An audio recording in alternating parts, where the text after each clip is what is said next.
Il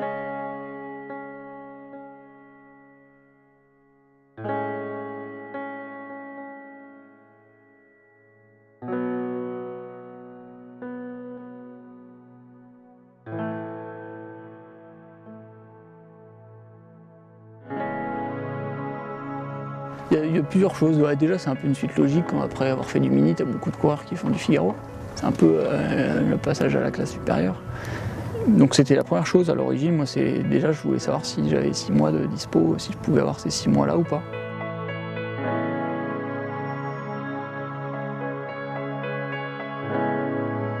J'en avais parlé à la fois au directeur général et à la fois mon chef direct. Et il n'y a eu aucune hésitation de leur part, quoi. Donc ça, j'avais trouvé ça génial.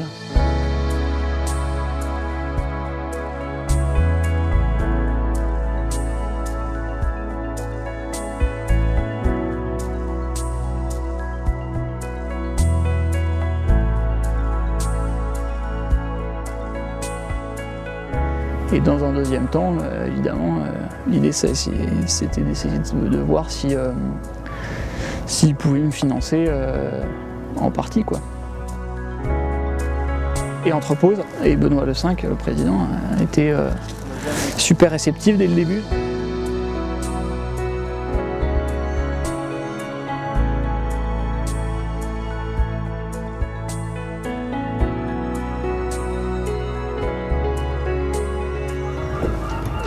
T'as des mecs qui font du Figaro depuis 10 ans, ils n'ont pas besoin de s'entraîner quasiment, eux c'est leur métier, et moi c'est pas le cas. Après, il faudra naviguer face à eux quand même.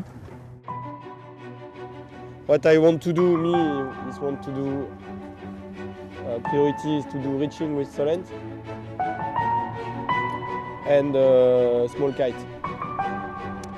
Je pense qu'on sent qu'il a l'habitude du large en fait. Par contre, il est encore très centré sur son bateau. Il manque un peu de repères de réglage et du coup, il faut encore qu'il travaille, quoi. Enfin, il débute entre guillemets sur le support. Donc,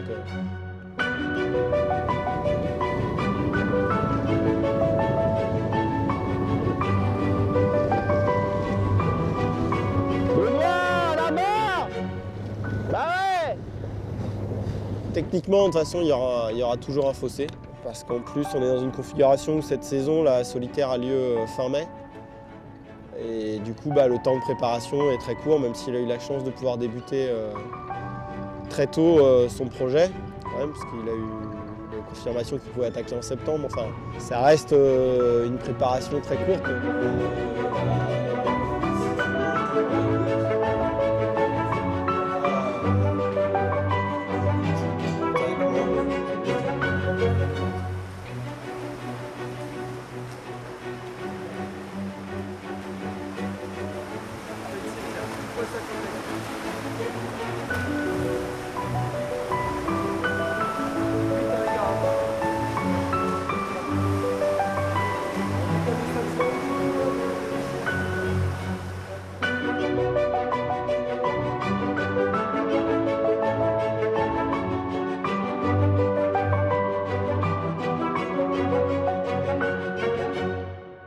C'est pas un bateau qui va très très vite, mais c'est un peu le principe du Figaro, c'est comme on a tous les mêmes bateaux, la différence elle se fait vraiment sur le skipper, et puis c'est vraiment du petit détail, quoi.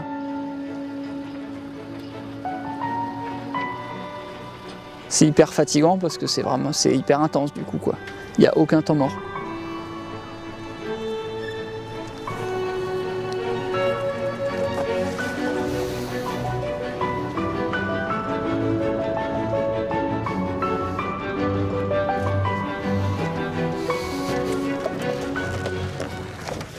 C'est sûr que moi je trouve que j'ai pas assez navigué. Hein. C'est comme ça. Hein. Enfin, ouais. De toute façon, pour une première saison au Figaro, faut pas commencer. Je pense qu'il faut commencer à naviguer en septembre, quoi. T'entraîner bien à l'automne, tu dégrossis tout le truc, et puis après, t'arrives l'hiver, et là tu fais de l'entraînement efficace dès le début. Moi, tout le temps que j'ai passé en janvier, là, c'était C'était un peu la découverte du bateau, quoi. Ça aurait été bien de l'avoir déjà fait. Mais bon.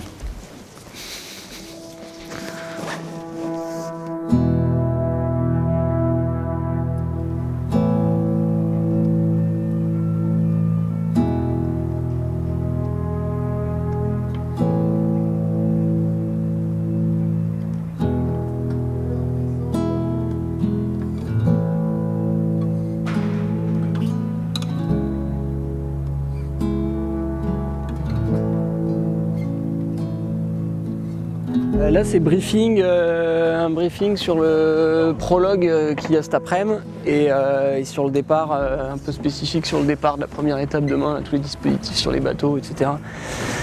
Bateaux accompagnateurs et autres. L'immense majorité des concurrents là, c'est des professionnels. Moi je ferai un des rares amateurs quoi, sur la course. Du coup il y a aussi une distinction dans le classement. Alors pas entre les amateurs et les professionnels, mais par contre entre les gens dont c'est la première participation et les autres. Puis comme c'est une course pour laquelle les gens participent des années et des années avant de perfer, ben c'est sûr que ça a du sens de faire un classement de la première participation. Que le départ s'annonce, j'imagine que vous avez tous envie de réussir cette course. Je vous la souhaite évidemment la plus belle.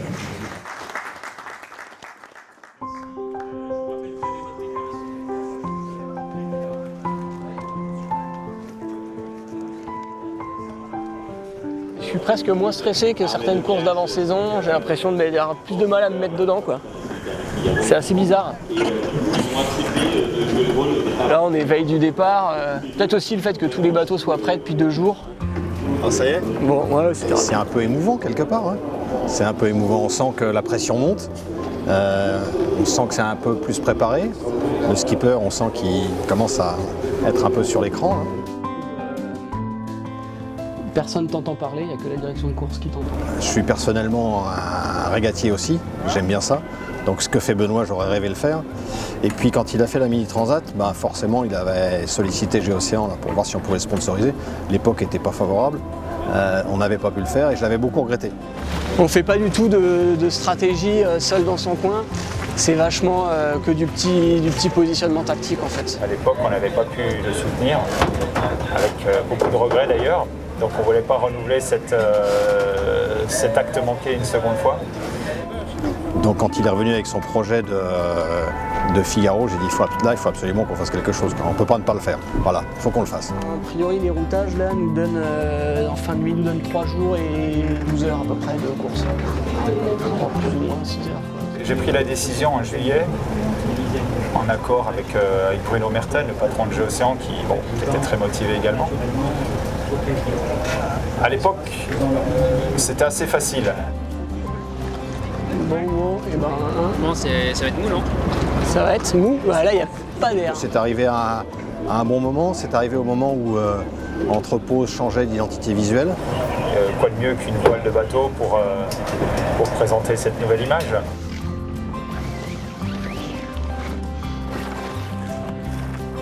C'est arrivé avec un nouveau président, une nouvelle équipe. Donc le projet est aussi arrivé à point nommé pour fédérer le nouvel Entrepose autour du projet. T'es prêt? On bosse. Ouais. Le bateau est prêt? Ouais, le bateau est prêt, moi aussi. Ce qui est bien, c'est que la météo s'annonce. Ok. Bon, vous voulez visiter le bateau? Ouais. On va aller. Ouais. Préparer un projet de voile comme le sien, c'est une très belle analogie, une très belle métaphore sur ce que sont nos projets de construction. Eh ben, je dirais un rassemblement de toutes nos équipes autour d'un projet commun. C'est un petit peu ça. Et de montrer que tout le monde derrière quelqu'un, on peut arriver à faire quelque chose, quoi. Voilà. Quel que soit le résultat. Il sera arrivé à faire du début à la fin son projet et ce sera déjà formidable. Hop. Salut.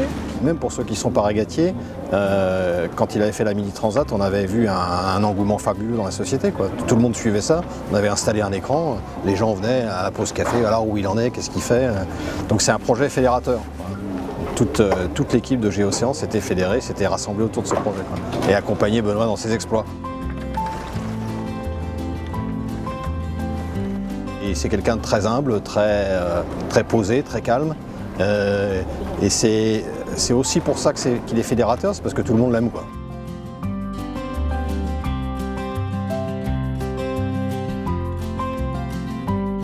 Ça fait 1 an qu'il a pris un peu de recul avec le travail pour se préparer à fond sur ce projet. On voit qu'il est en forme, il a réussi à être le premier de la dernière course à Concarneau il y a quelques semaines. Donc on voit qu'il a la bonne vitesse, il est en forme et on est tous avec lui.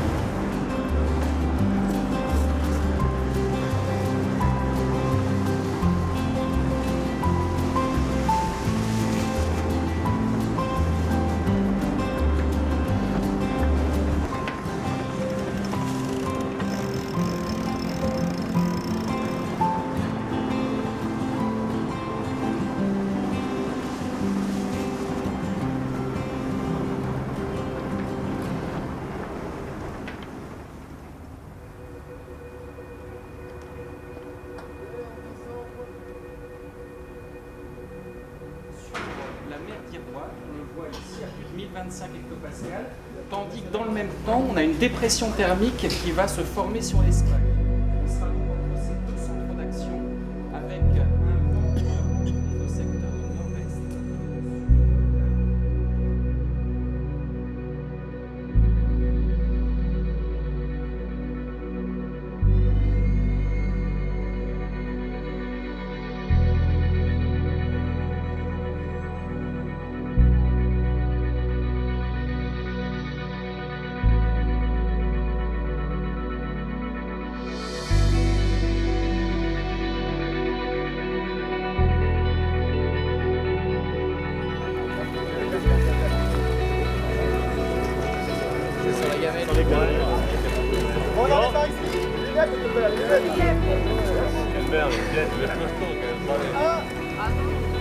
Merci les gars.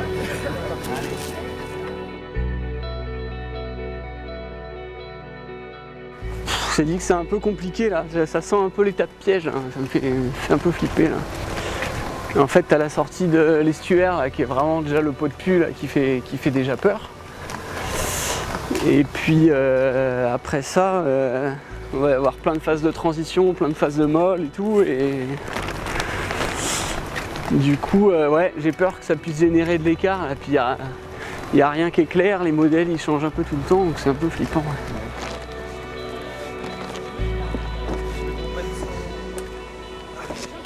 Toute l'étape va être stressante au niveau météo, mais le début particulièrement là, parce que dans la Gironde, on sait que c'est piégeux, qu'il y a déjà eu des problèmes.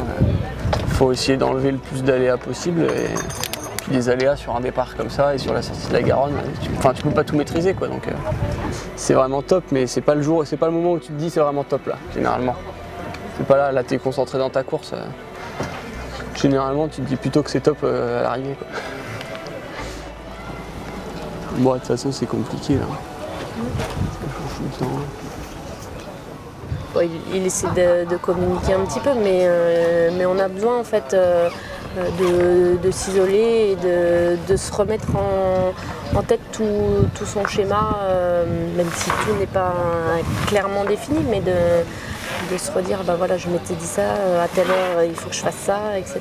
Est-ce que les autres pensent la même chose? En voile, tu es obligé de regarder ce que font les autres, où ils vont. Tu peux pas faire ta course dans ton coin, quoi. Tu es toujours obligé d'ajuster tes trajectoires, ta tactique aux autres, donc tu pars pas dans ton coin en disant je vais à l'arrivée, j'essaye de faire le plus vite possible, parce que sinon c'est sûr que tu finiras dernier.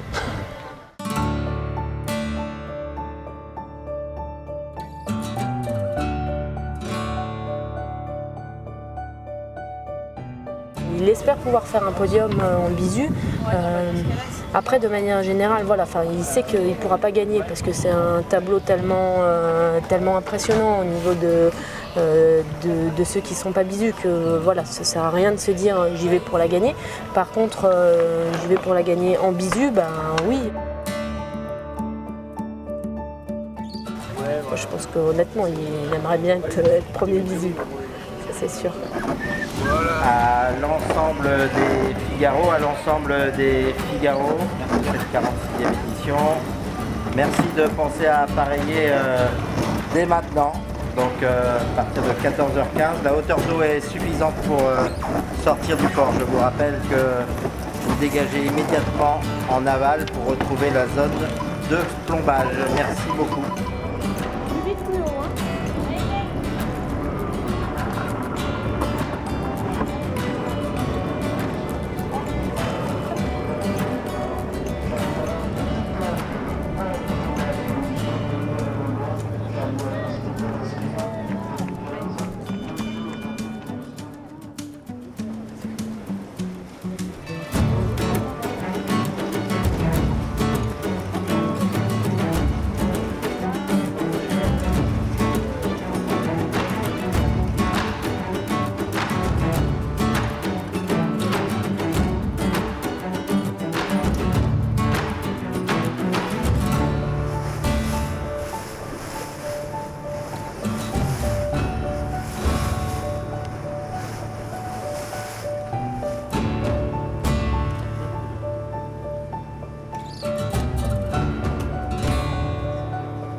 C'est pas la grande aventure où tu restes des jours et des jours sans parler à personne.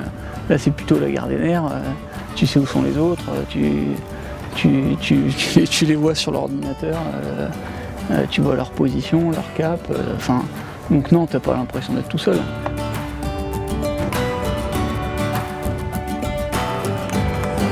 15e, Benoît Mariette sur Contre-Pause. Bisous Benoît Mariette, nouveau venu sur cette solitaire des Figaro, Eric Bompard-Cachemire. Benoît Mariette, tu l'as vécu comment cette étape? C'était une étape super intéressante. On est parti avec du vent assez fort et qui a molli dans la nuit. Et ensuite on a tout fait dans du vent un peu plus mou. Donc on a eu toutes les conditions. On a fait du près, du portant. Donc c'était très intéressant. Bonne fin de course? Ouais, en ce qui me concerne, la fin a été un peu moins bonne que le début, mais j'ai perdu un peu de place, quelques places à la fin. Mais en tout cas, c'était une belle bataille sur l'eau là, et ça, c'était vraiment passionnant. En fait, j'ai pas envie forcément d'éclater les autres, mais j'ai plus envie de bien naviguer, quoi. Et du coup, il y a le classement qui te dit si tu as bien navigué ou pas, quoi. De toute façon, on est tellement fatigué que le problème, c'est de pas dormir, c'est pas de justement réussir à s'endormir, quoi. C'est vraiment, je veux tout sauf arriver à avoir des soucis techniques quand je suis en course, je veux me penser qu'à la course. Et là, ça fait 2 fois du coup qu'à l'escale, je me retrouve à gérer les trucs comme ça, entre l'électronique et ça. Et non, l'ordi, j'ai pas de soucis. Le seul, là, les problèmes que j'ai, c'est sur toute la centrale, tous les capteurs, vent, vitesse, etc. et le pilote automatique. Parce que le problème que j'avais, c'était uniquement dans le bateau tapé dans les grosses vagues. Donc ça devait être probablement juste de la connectique.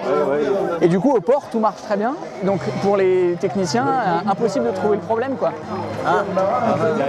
Et c'est horrible, c'est horrible. Et du coup, là, la première nuit de course, pour la première fois, dans pas beaucoup de vent, problème aussi. Et là, j'ai pu démonter un à un tous les composants pour identifier d'où vient le problème.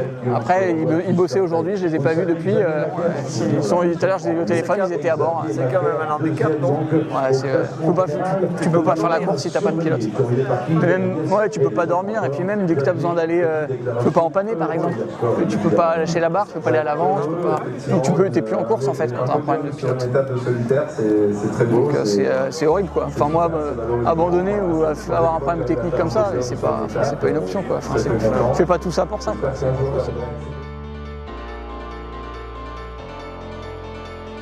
Mais c'est la traversée de la Manche qui va être quand même super complexe, quoi, sur votre étape. Et je pense que là, il peut y avoir des écarts colossaux sur la traversée de la Manche.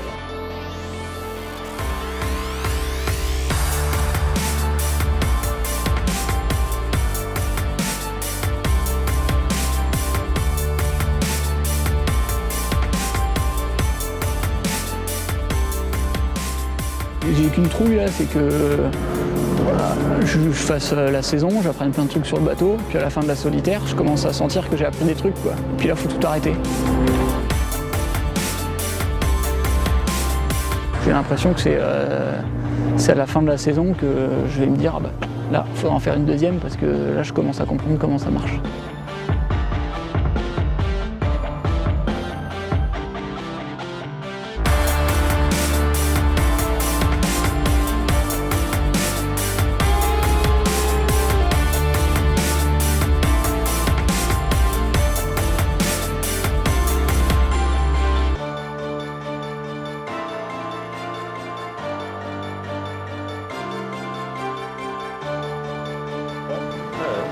Ouais.